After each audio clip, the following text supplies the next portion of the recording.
Assalamualaikum warahmatullahi wabarakatuh. Mungkin sebagian dari kita pernah bertanya-tanya, seperti apa rupa para nabi, terutama wajah baginda Rasulullah, yang haram untuk digambarkan. Ternyata ada orang beruntung yang telah menyimpan lukisan asli para nabi, yang berumur ribuan tahun. Bukan hanya Nabi Muhammad saja, ada 14 lukisan dari 25 orang nabi dan rasul yang wajib diketahui. Pria itu menyimpannya di tempat paling rahasia. Tidak ada yang tahu, hingga para sahabat Nabi Muhammad Sallallahu Alaihi Wasallam bertemu dengannya. Siapa orang yang beruntung itu? Simak videonya sampai selesai, agar tidak salah faham.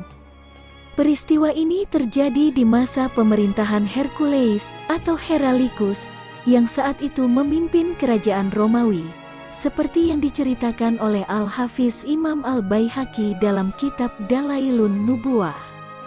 Nabi Muhammad Sallallahu Alaihi Wasallam biasa mengutus beberapa orang sahabatnya untuk berdakwah dan menyampaikan surat beliau kepada para penguasa.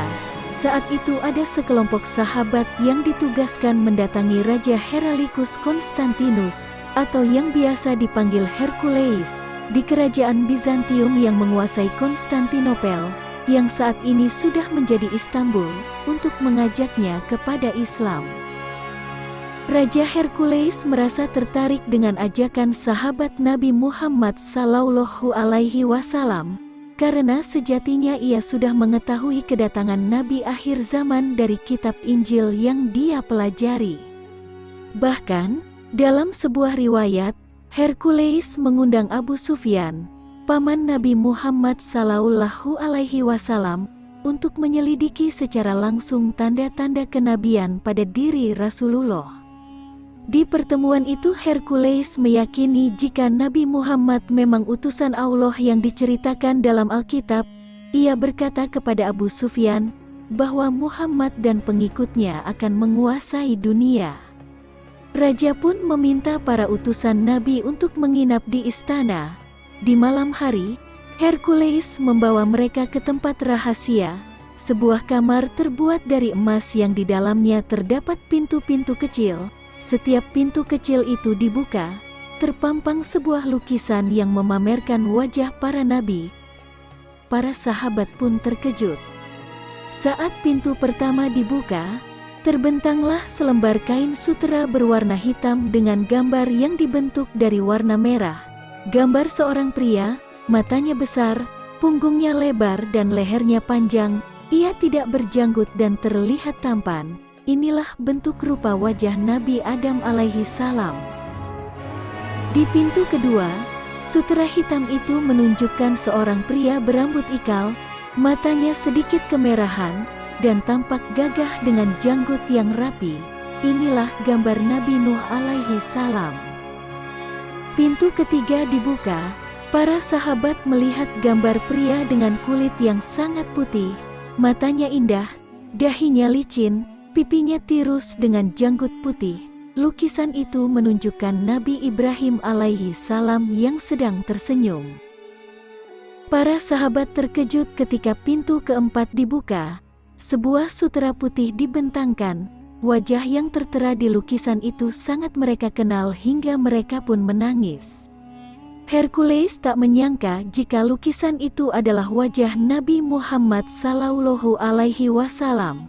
Namun Imam Baihaqi tidak meriwayatkan bagaimana rupa Nabi Muhammad Sallallahu Alaihi Wasallam.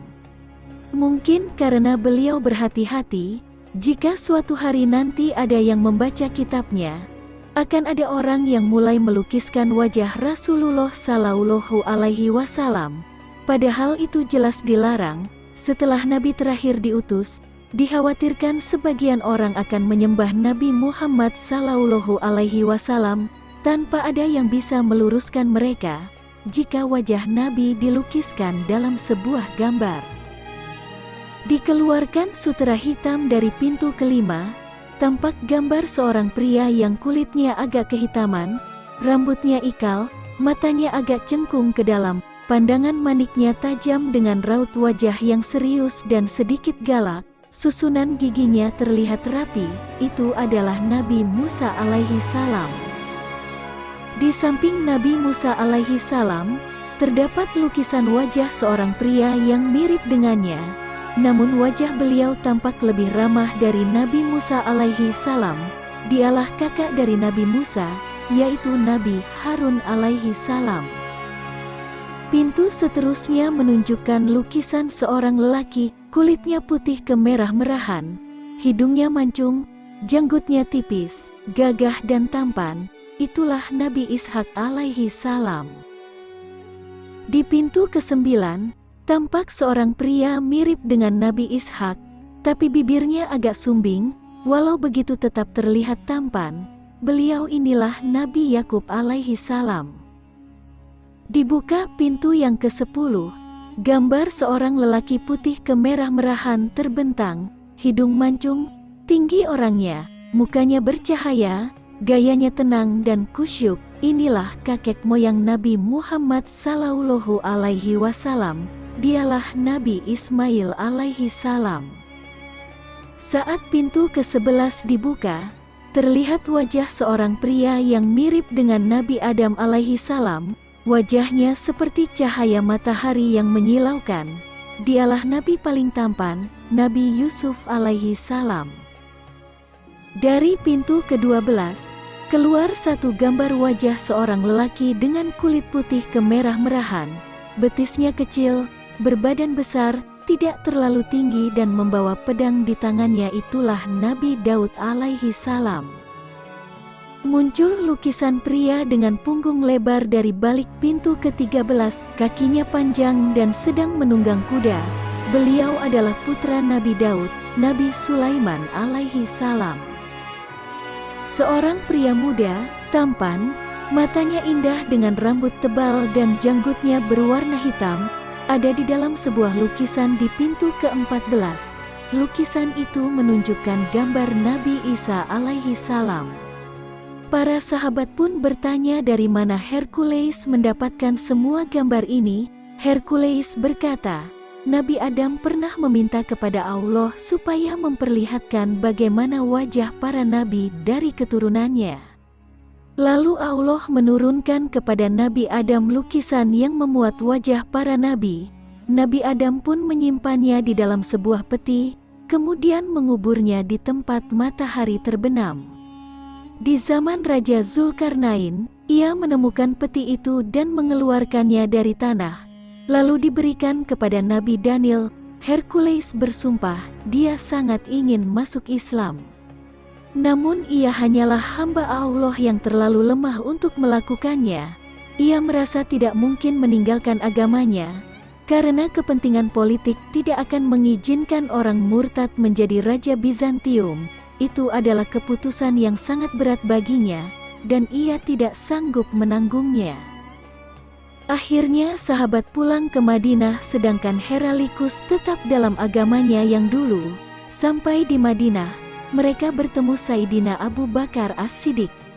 Mereka pun menceritakan kejadian itu kepadanya. Mendengar kisah mereka, Abu Bakar menangis. Betapa kasihan raja itu, Allah tidak membukakan pintu hidayah kepadanya. Padahal Heralikus memiliki tanda kebesaran Allah subhanahu wa ta'ala di dalam istananya. Berapa banyak orang telah masuk Islam padahal tidak ada satupun lukisan seorang nabi di rumahnya. Masalahnya, di manakah gambar-gambar itu sekarang? Wallahu a'lam bishawab.